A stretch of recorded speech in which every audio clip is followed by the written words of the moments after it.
Pope Francis is asking priests from a diocese in Nigeria to accept the bishop appointed to them 5 years ago or risk suspension. The Holy Father's strong words came during his meeting with a delegation from Ahirya Diocese last Thursday in the Vatican. Vatican correspondent Mary Shovlin joins us from Rome. Mary, the bishop in question was appointed by Pope Benedict in 2012. Why are members of the clergy and the faithful there opposing his appointment? Lauren, Bishop Okpaleke was not chosen from among the local priests of that diocese. Ahiada is in Mumbubaise, a predominantly Catholic region of Imo State in southern Nigeria, whereas Bishop Okpaleke is from Anambra State, which borders Imo to the north.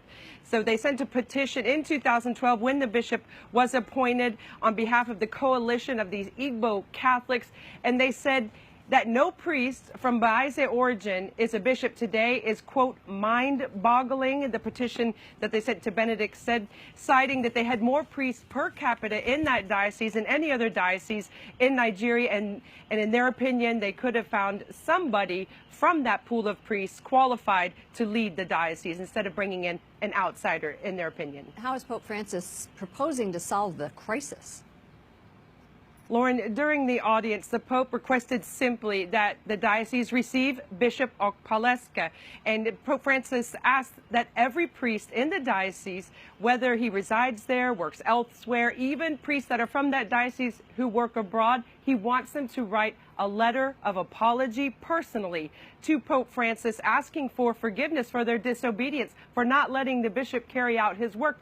That's a very strong gesture by the Pope on his part. We haven't seen anything like this in modern church history. The Pope added, whoever fails to do this within 30 days is ipso facto, which means by the very fact, suspended from all divine things, such as the celebration of the sacrament. So very strong words. We'll see what happens in the next 30 days. That is a heavy, heavy punishment. What reason is the Pope giving for this decision?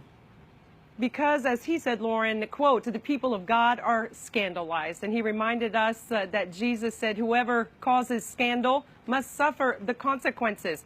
Pope Francis said he'd been following these events since he took office and admitted that he thought about even suppressing the diocese, which means the diocese would no longer exist.